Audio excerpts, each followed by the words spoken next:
Welcome to Get Indie Gaming and to the first episode of This Week in Indie Games, your weekly roundup of what's happening across the indie gaming scene.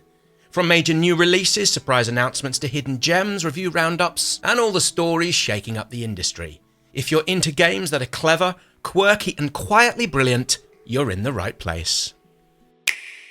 Let's begin with the biggest piece of hardware news probably all year, with the launch of the Switch 2.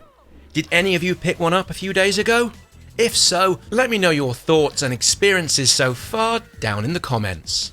While the reveal left me really excited, the lack of indie games to accompany its launch has left me, in retrospect, feeling somewhat cold. Sure, Toby Fox's Deltarune is a launch title, and yet we've been able to play that already for a good number of years. So what does this signal for Nintendo's onward support for indie developers? Well, at the moment it feels indie games and their devs aren't up in the driver or passenger seat for the Switch 2 console. How this turns out long term is anyone's guess, although for now, the lack of a decent slate of indie games on this new console at launch, or even a forward-facing roadmap, means I've kept my cash in my pockets and will eye up a possible upgrade to my somewhat battered Steam Deck. Let's move away from talk of the new Switch and take a look over a handful of recently announced indie games I think you'll be wanting to wishlist. First up, a quick question for you. Who hasn't looked outside at the rain on the windows and the leaded skies above and dreamed of selling up, binning off your life as you know it, and moving to southern Italy to set up your own Italian cafe?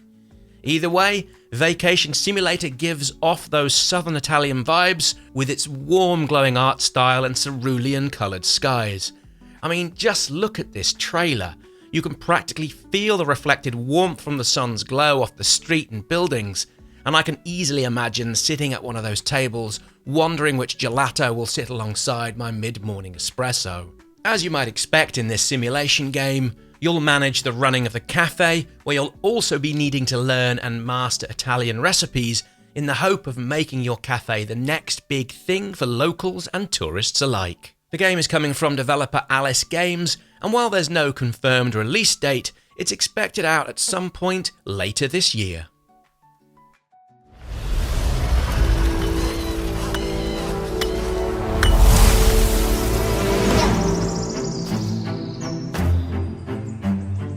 Next up, Craftlings made me grin from ear to ear the moment I first laid eyes on the trailer.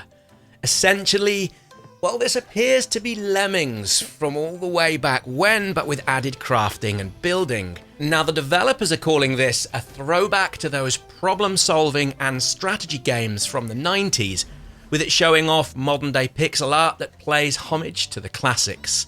I honestly think this looks utterly delightful, with it expected to come to PC, although at this point, there's no word on when that might be.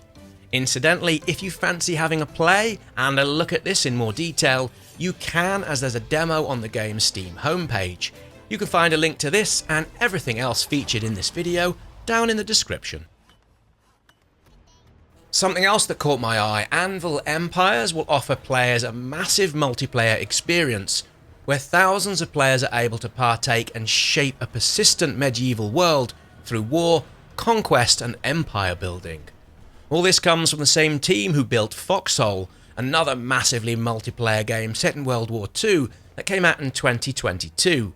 It's currently ranked on Steam as being very positive, with just shy of 40,000 reviews, so it's fair to say developer Siege Camp know what they're up to with this game.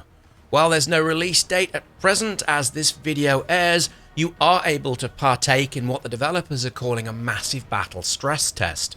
To find out more, head over to the game's Steam homepage via the link in the description.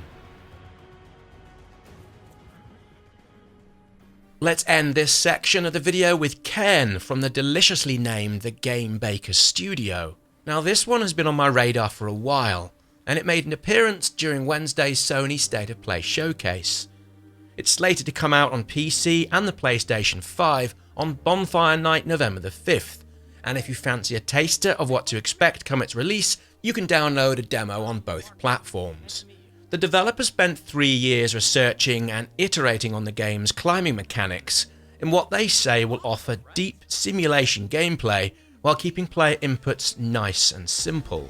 You'll control each hand and feet individually.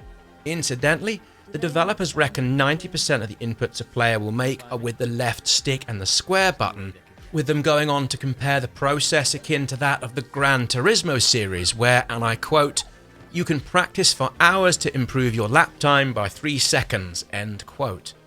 I've only had 10 or so minutes with the demo on the PlayStation 5, and I've already noticed while climbing you have a huge amount of freedom.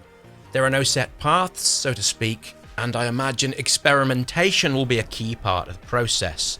It's also beautifully stylized in both the visuals and also in the audio, with the sounds of the valleys and mountains covering you in a thick aural texture. I'm thinking Cairn could be really special, and if you're able, I urge you to download the demo right after you've finished with this video. Let's move things on and have a look at some of the indie games out this week that's caught my eye. Early June tends to be on the lighter side of things release-wise. Developers typically don't want to be caught up with the massive number of announcements we tend to see from all of the summer games showcases. I'll be sure to cover the biggest indie news from those in next week's episode. So which games coming out this week ahead am I most looking forward to playing? Out already a few days ago on PC and for the first time on the Switch, Toby Fox's Deltarune Chapter 3 and 4 further expands this narrative-driven RPG, with it again using turn-based combat of the earlier games, while bringing additional inventive sequences.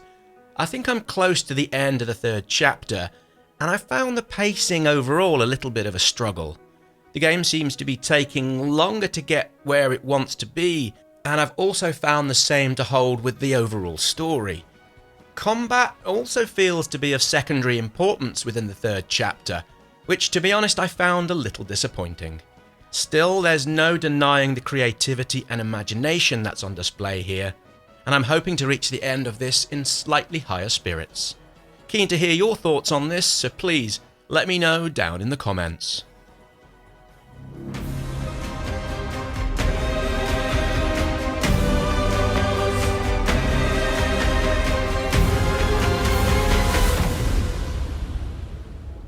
First announced in 2023, Forgotlings comes from Throughline Games and is the follow-up to Forgotten Anne, which came out in 2018. I completely missed this announcement or anything to do with this, and was only recently alerted to it via a comment in my Best Games of June 2025 video from earlier this week. In this, you play as Fig, a mannequin who has a face on their body in what's an action platformer. I've had half an hour with the demo and spent the time doing all of the usual platformer things, although there are puzzle sections to be found, such as block pushing and the like, which is a nod to the puzzle-centric nature of Forgotten Anne. From the limited time I've had with this, the combat aspects of Forgotlings, well, it feels perfectly functionary, although so far it does feel part of the game is secondary to the platforming and the overall world building. That's not a criticism, rather than an observation. Either way, the team at Throughline have once again seemingly delivered an incredible overall experience, with it headed out on PC on Thursday, June the 12th.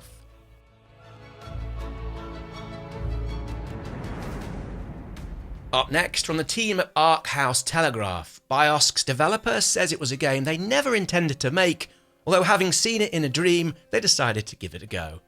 By the looks of things, I'm glad they did, and I'm a massive fan of these kind of retro-inspired action RPGs, with this said to be embedded with plenty of sci-fi and fantasy segments, with it also set in a bio-horror environment.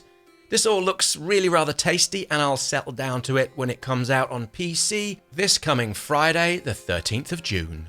Okay, so let's quickly shift the focus now to shine a quick spotlight on one of those hidden gems, a game that's under the radar and hasn't had the buzz or fanfare I think it deserves. Currently sitting at fewer than 35 positive reviews on Steam, Cosmic Coliseum is the kind of game I wish I had made.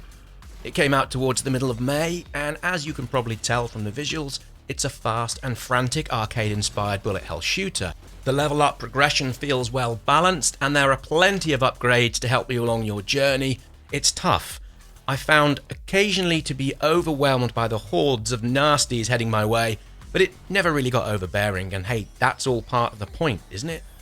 As you can tell, I really enjoyed this. If, like me, you like your arcade shooters, then please do go check this out. Like all other games featured in this video, you can find links down there in the video description. So before I wrap things up for this week, I wanted to cover one last thing in what the news business call the "and finally" moment. This is typically a piece of feel-good news or something that's generally uplifting, so today I wanted to end on a quick note about Schedule 1.